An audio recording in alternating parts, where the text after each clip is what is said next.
ជំរាបសួរពុកម៉ែបងប្អូនអ្នកគ្នាបាទថ្ងៃនេះបានជួបជាមួយសាមគ្គីឆ្នោតរួនរបស់បងប្អូនបាទថ្ងៃទី15ខែ2 2026នេះផងដែរហើយប្រហែលថ្ងៃនេះអូយបងប្អូនឡៃរវល់បានធ្វើវីដេអូចែកជូនឲ្យប្រហែលបងប្អូនលេអញ្ចឹងថ្ងៃទី15នេះបានធ្វើនៅតម្រុយលេខល្អលេខច្បាស់ឲ្យផ្សងសំណាងវិញហើយសម្រាប់ពុកម៉ែបងប្អូនបាទកុំភ្លេចចុចសញ្ញាជីវណាបាទសញ្ញាកណ្ដឹងចុច like ចុច share ឲ្យបងប្អូនម្នាក់មួយបើសិនជាស្រឡាញ់បាទការធ្វើតម្រុយឆ្នោតជួនបងប្អូនជាប្រចាំថ្ងៃចែកជូនដល់ពុកម៉ែបងប្អូនលេងហើយយើងចប់ថ្ងៃ15នេះទៅស្អែកគឺយើងចូលដល់ថ្ងៃ16ហើយពុកម៉ែបងប្អូនណាខ្លះដែលចិនបាទបងប្អូនសុំអាំងប៉ាវផងណាបាទសុំអាំងប៉ាវហេងផងបាទហើយថ្ងៃទី15នេះបាទមានតម្រុយលេខល្អលេខច្បាស់ហើយលេងទៀតហើយគេនេះថ្ងៃនេះចាក់ហើយយកលុយអាំងយកលុយសែនចិនមកដល់ថ្ងៃនេះបាទថ្ងៃទី15នេះចាក់ហេងយកលុយសែនចិនមកដល់ថ្ងៃនេះអូខ្ទង់6ខ្ទង់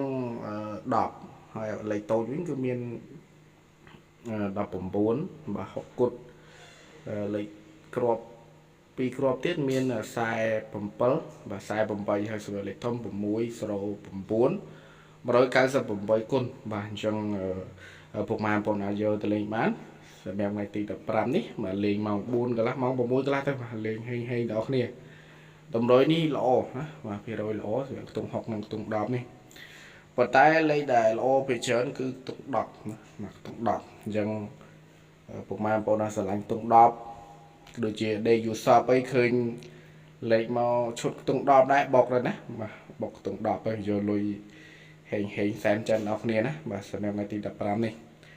បាទហើយពុកម៉ែបងប្អូនដែលចង់បានលេខច្បាស់លេខល្អយកទៅលេងមើលទី15នេះចង់បានលេខហេងលេខច្បាស់លេខត្រូវលេខបុកបានលុយបាទតាក់ទងមកបងប្អូនបានបងប្អូនមានលេខល្អលេខច្បាស់ឲ្យលេងថ្ងៃទី15បាទតាក់ទងមក Facebook បងប្អូនបានមានឈ្មោះថាសាមគ្គីឆ្នោតយួនហើយឬក៏តាក់ទងមកតាមលេខសាប់097 8610 868បាទតាក់ទងមកបងប្អូនមានលេខ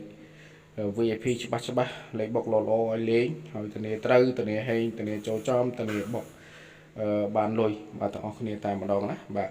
ហើយសម្រាប់លេខបងប្អូនឲ្យលេងគឺអត់មានឲ្យពុកម៉ែបងប្អូនពិបាកយកទៅលេងពិបាកយកទៅចាក់ទេបងប្អូនបញ្ជាក់លេខគ្រាប់បោះណា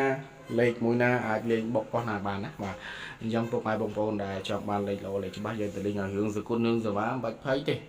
បាទបងប្អូនមិនតម្រូវឲ្យពុកម៉ែបងប្អូនបងសេវាមកមុនបងសគុណនេះមកមុនទេណាបាទយកលេខបងប្អូនយកទៅលេងយកទៅចាក់ផ្សងសំណាងសិនហើយទៅចាំវេសេវាវេសគុណបងប្អូនណាបាទចង់បានលេខច្បាស់លេខល្អឆាតមកបងប្អូនសម្រាប់ទី15នេះសូមអរគុណសូមជម្រាបលា